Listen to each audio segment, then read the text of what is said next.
नमस्कार मैत्रिणींनो, आज आपण मस्त उरलेल्या चपात्यांपासून छान असा पदार्थ बनवणार आहोत.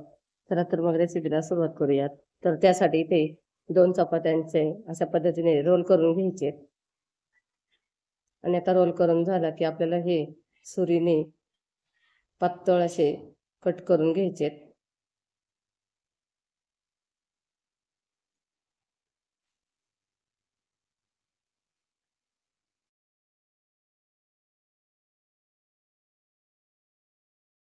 तर इथे रोल कट करून झाले आहेत आणि आता हे रोल व्यवस्थित असे मोकळे करून घ्यायचेत. आता यात 2 चमचे तेल टाकायचंय. तर यातच चिमूटभर मीठ टाकून हे व्यवस्थित मिक्स करून घ्यायचं.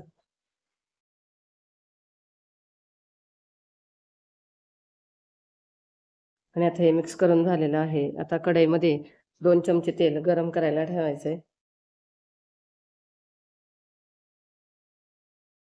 तर इथे तेल गरम झालेलं आहे. आता बारीक चिरलेला लसूण टाकायचा आहे. तर इथे 7 ते 8 लसूण पाकळ्या घेतलेल्या आहेत. आता लसूण हलकासा सोनेरी रंग येईपर्यंत परतून घ्यायचा.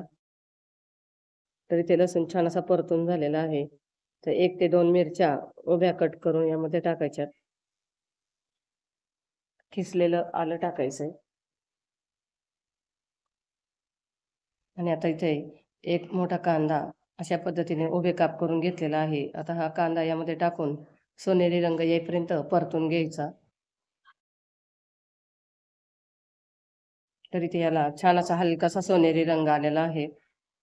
आता यामध्ये एक टोमॅटो घेतलेला आहे. आता तो या अशाच पद्धतीने उभे काप करून यात टाकायचा आहे. टोमॅटो थोडासा परतून घ्यायचा. आता टोमॅटो छान असा थोडा परतून झाला की यामध्ये बारीक चिरलेली कोथिंबीर टाकायची. कोथिंबीर व्यवस्थित मिक्स करून यामध्ये पाव चमचा जिरेपूड टाकायची, पाव चमचा मीठ आणि आता हे मिक्स करून घ्यायचंय. आता हे सर्व मिक्स करून झालेलं आहे. आता यामध्ये टोमॅटो सॉस टाकायचा आहे. तर इथे मी 4 ते 5 मोठे चमचे टोमॅटो सॉस टाकलेला आहे. तर तुम्ही तुमच्या आवडीनुसार कमी जास्तही करू शकता.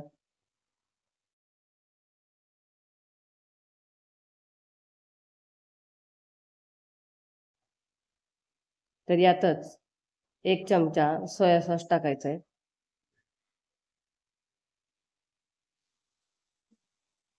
आणि आता हे सर्व व्यवस्थित मिक्स करून घ्यायचंय.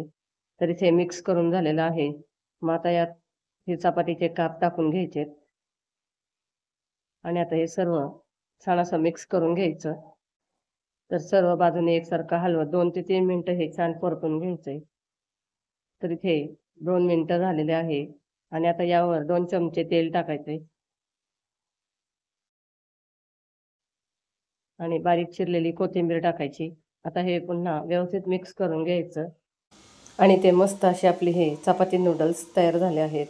तर मैत्रिणींनो, तुम्ही ही रेसिपी नक्की ट्राय करून पहा. मुलांना तर खूपच आवडेल. तुम्हाला ही रेसिपी कशी वाटली कमेंट करून नक्कीच सांगा आणि व्हिडिओला लाईक करायला विसरू नका. चला तर मग पुन्हा भेटूया अशाच एका नवीन रेसिपीसोबत. धन्यवाद.